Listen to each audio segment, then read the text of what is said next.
aku mau mengenalkan dan menjelaskan material apa aja yang cocok digunakan dalam menggambar realis atau menggambar dengan teknik arsir. Mulai dari macam pensil, penghapus, dan kertas. Yang pertama akan kita bahas adalah pensil grafit atau yang biasa kita sebut dengan pensil kayu.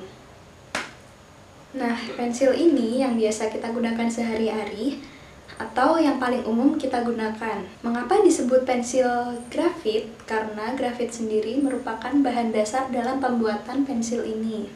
Nah, pensil grafit ini memiliki tingkat ketebalan yang berbeda-beda, mulai dari yang tipis hingga yang tebal. Bagaimana cara mengetahui tebal atau tipisnya pensil grafit ini? Itu terletak pada kode yang dicantumkan dalam pensil ini. Nah, ini contoh dari pensil grafit. Di sini aku pakai yang ukuran HB, 2B, 4B, 5B, dan 8B. Untuk fungsi dari pensil grafit ini sendiri, pensil dengan ketebalan yang rendah seperti HB dan 2B, seperti yang ini, itu biasa digunakan untuk membuat sketsa awal atau gambar rancang.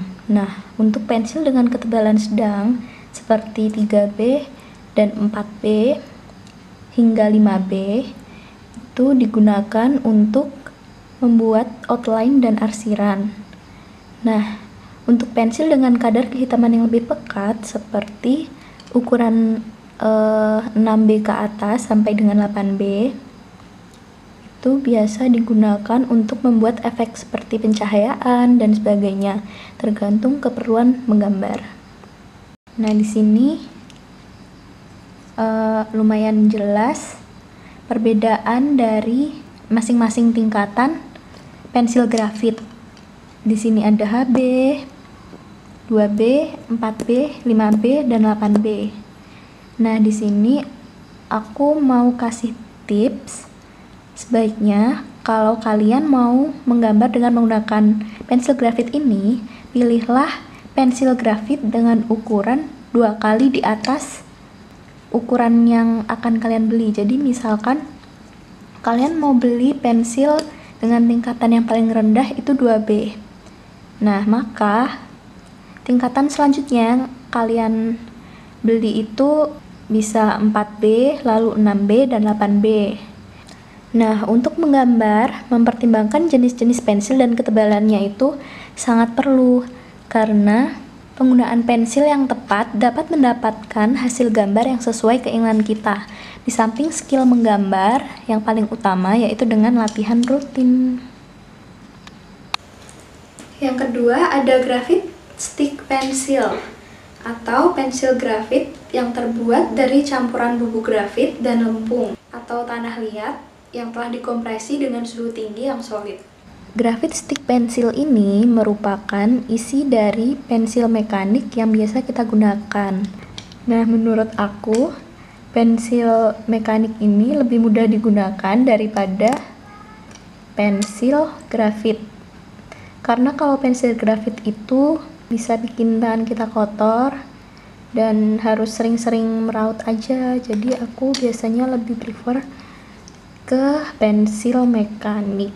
Aku biasa pakai yang mereknya Rotring karena itu memudahkan kalian untuk menggambar dengan hasil yang lebih detail.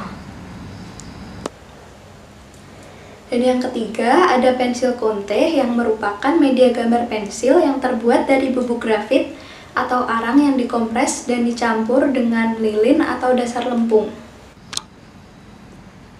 Ini contoh pensil konte.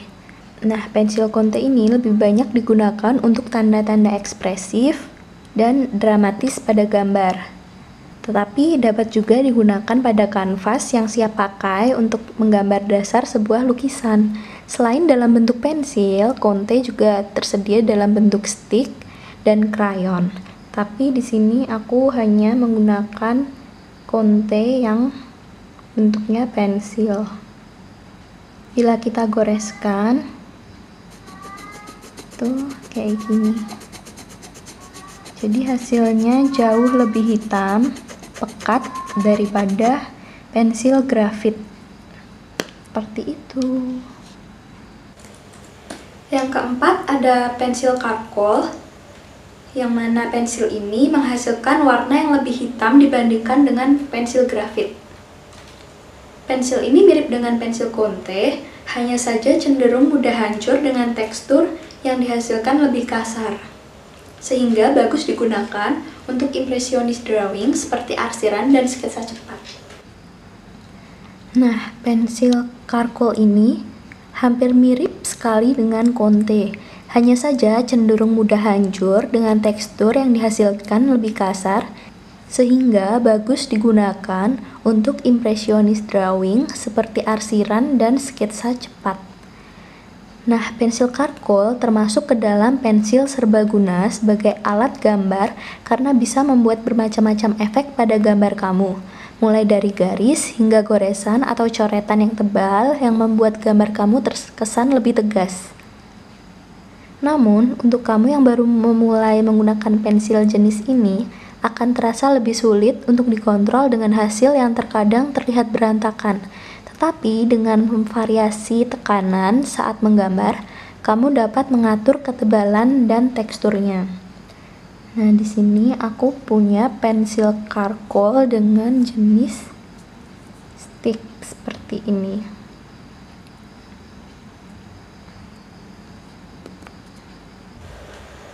Yang kelima akan beralih ke penghapus. Nah, penghapus yang pertama adalah penghapus berbahan dasar karet. Penghapus ini merupakan penghapus pensil biasa yang banyak kita temukan di mana-mana dengan berbagai macam merek yang tersedia. Jenis penghapus berbahan karet ada yang lembut dan ada yang keras. Nah, biasanya yang lembut itu lebih bagus untuk menghapus karena tidak mengotori area gambar setelah dihapus. Jadi pilihlah penghapus dengan jenis yang lembut. Dan jangan pilih penghapus yang berwarna hitam, karena bila kalian ingin menghapus, biasanya kalau penghapus yang berwarna hitam itu nggak kelihatan kalau penghapusnya itu kotor kayak ini. Jadi kalau putih bisa kita bersihkan dulu sebelum kita menghapus agar hasil hapusannya itu bersih. Lalu selanjutnya ada penghapus berbahan karet dengan bentuk pensil mekanik. Penghapus ini biasanya digunakan untuk mengikis detail cahaya atau menghapus bagian-bagian kecil yang rumit pada gambar realis. Kalian bisa pilih penghapus berbahan karet dengan bentuk pensil mekanik atau penghapus dengan bentuk pensil kayak gini. Ini aku beli di Shopee. Kalian bisa cari di Shopee kayak gini.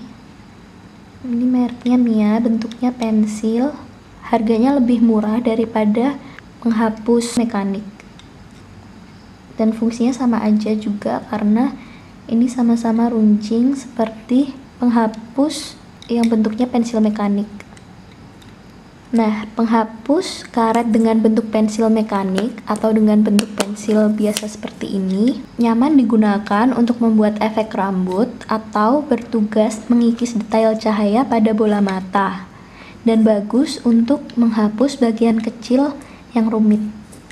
Atau biasanya aku pakai penghapus biasa seperti ini dan disilat kecil-kecil. Lalu selanjutnya ada gummy eraser. Mengapa disebut gummy? Karena bentuknya mirip permen karet dan agak lengket, bisa dibentuk menjadi apapun. Jadi ini contoh dari gummy eraser atau kneaded eraser yang aku punya.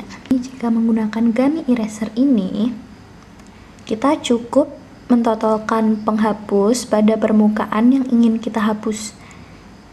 Karena sifat lengket dari penghapus ini akan mengangkat partikel-partikel arang atau grafit yang ada pada permukaan kertas. Nah, membentuk gummy eraser ini sesuai dengan keinginan, lalu tempelkan pada permukaan kertas yang penuh dengan karkol. Lalu tempelkan, angkat, kemudian bentuk lagi, terus ulang-ulang, dan ini akan membuat efek blur yang menarik. Lalu yang terakhir ada kertas kalkir. Nah, ini adalah contoh kertas kalkir yang biasa aku gunakan setelah menggambar. Fungsi dari kertas kalkir ini adalah untuk menutupi hasil gambar kalian agar arsirannya tidak rusak atau tidak tergores. Kalian bisa menutupi hasil gambar kalian dengan kertas kalkir ini. Nah, itu tadi materi yang saya sampaikan. Mohon maaf bila ada salah kata. Semoga materi ini bermanfaat. Terima kasih sudah menonton.